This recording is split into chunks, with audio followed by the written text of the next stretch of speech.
Every second, your cells burn energy to keep you alive.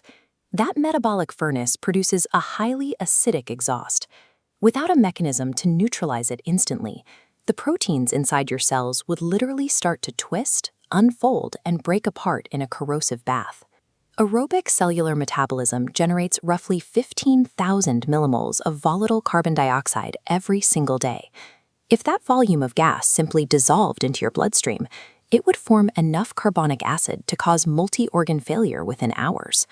Instead of passively venting this massive volume of exhaust out of the body, human architecture captures the waste and repurposes it to defend the internal environment against its own acidity.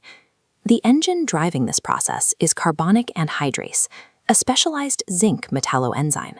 It acts as a high-speed chemical catalyst, violently forcing water and volatile carbon dioxide gas to interconvert into hydrogen ions and fresh bicarbonate. By converting toxic exhaust into a highly dynamic chemical buffer, the body maintains the extracellular fluid strictly within a razor-thin pH margin of 7.35 to 7.45. Physically, the bicarbonate anion is a planar polyatomic molecule. It circulates freely through the bloodstream, operating entirely uncomplexed in the aqueous phase of your plasma. This animated scale represents the Henderson-Hasselbalch equation, demonstrating how blood pH is dictated by the precise ratio between the volume of liquid bicarbonate base and dissolved carbon dioxide gas. Because the chemical interconversion between these states happens in fractions of a second, the body instantly shifts the weight on this scale. If excess acid enters the blood, bicarbonate turns back into CO2 gas, evaporates through the lungs, and re-levels the pH immediately. However, the free-floating bicarbonate circulating in your plasma only represents a tiny fraction of your body's total defensive capacity. Up to 80% of the body's total carbonate pool is physically locked away, stored deep inside the crystalline lattice of the human skeleton.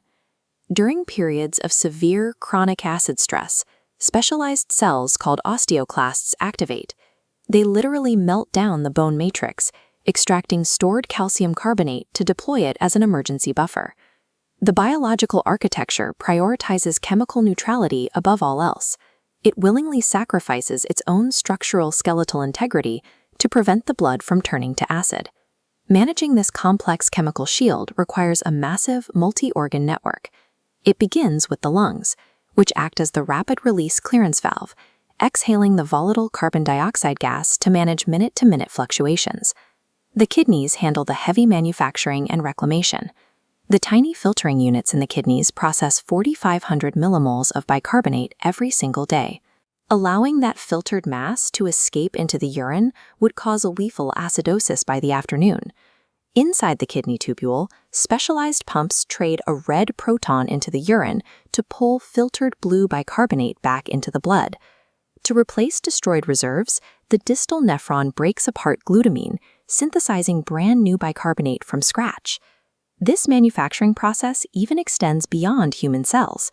Deep in the colon, non-human microbiome bacteria ferment dietary fiber to synthesize short-chain fatty acids. When the human colon absorbs these bacterial byproducts, the chemical reaction actively generates fresh bicarbonate for the host. Systemic pH regulation relies on an interconnected engineering loop, linking human cellular respiration, specialized renal tubule pumps, pulmonary carbon dioxide clearance, and millions of gut microbes. The required baseline for this circulating bicarbonate shifts dynamically throughout the human lifespan. Premature infants, for example, have immature kidney transport structures, giving them a much lower safety threshold and making them highly vulnerable to sudden acid stress. During pregnancy, elevated progesterone triggers a chronic state of hyperventilation. To maintain perfect balance, the maternal kidneys excrete extra bicarbonate, permanently resetting the mother's baseline to a lower, entirely normal physiological set point. When the system breaks down into an excess state, a patient develops metabolic alkalosis, defined as bicarbonate exceeding 28 millimoles per liter. This highly basic environment strips ionized calcium from the blood, triggering severe neuromuscular hyperexcitability and tetany. Alkalosis is frequently a collateral damage response. In severely dehydrated patients, the kidneys panic and aggressively hoard sodium and bicarbonate to save fluid volume. Infusing simple intravenous salt water rehydrates the patient, allowing the kidneys to relax and release the trapped bicarbonate. The deficiency state, metabolic acidosis, occurs when bicarbonate drops below 22 millimoles per liter. As the chemical buffering capacity collapses, patients experience severe myocardial depression, plummeting blood pressure, and rapid, fatal multi-organ failure. Treating an abnormal lab result requires deducing the system's exact point of failure, determining whether the kidneys are hoarding the molecule defensively or if the chemical shield has been eradicated entirely. The serum anion gap ledger balances sodium against chloride and bicarbonate. Invasive acids destroy bicarbonate, drastically widening the unmeasured gap space. If bicarbonate is physically lost instead, the kidneys hoard chloride to fill the gap, keeping the ledger perfectly balanced. To uncover complex mixed pathologies, clinicians use the delta-delta ratio. This calculation compares the exact millimeter drop in bicarbonate against the exact millimeter rise in the gap, isolating secondary hidden disorders occurring simultaneously. An unexplained high gap triggers an immediate emergency reflex. It dictates immediate toxicological screening for ingested alcohols like antifreeze, which systematically metabolize into toxic acids that rapidly eradicate the bicarbonate pool. The clinical anion gap operates as a forensic accounting tool, analyzing electrical weight to detect invisible toxic intruders destroying the body's primary chemical shield. Tracking these minute fluctuations relies on the clinical laboratory. High-speed automated chemistry analyzers do not measure pure bicarbonate directly. They use a total CO2 assay as an effective surrogate. Analyzers utilize an enzymatic method. They saturate the plasma sample with an alkaline buffer, forcing all dissolved carbon dioxide gas and carbonic acid to convert entirely into measurable bicarbonate. This process exposes a massive physical vulnerability. Ambient room air contains a drastically lower partial pressure of carbon dioxide than human blood plasma. This line graph tracks a patient's total CO2 level over 3 hours, mapped directly against a physical collection tube. If a specimen tube is left uncapped on a counter, the dissolved CO2 gas naturally diffuses out of the liquid and escapes into the room air. This simple outgassing reverses the chemical equilibrium. The bicarbonate ions in the sample rapidly consume themselves to replace the lost CO2, causing the measured laboratory value to artificially drop by 1 to 2 millimoles for every hour the tube sits open. Ignoring basic atmospheric physics can easily lead a clinician to diagnose life-threatening multi-organ failure based on a pre-analytical artifact that is chemically identical to a flat soda. To prevent medical errors, laboratories utilize automated delta checks. If a patient's bicarbonate value drops more than 5 points suddenly, the computer halts the result. A technician must manually inspect the tube cap status before releasing the data to the physician. This mandates strict diagnostic stewardship. Ordering repetitive total CO2 panels on stable inpatients multiple times a day is clinically unjustified.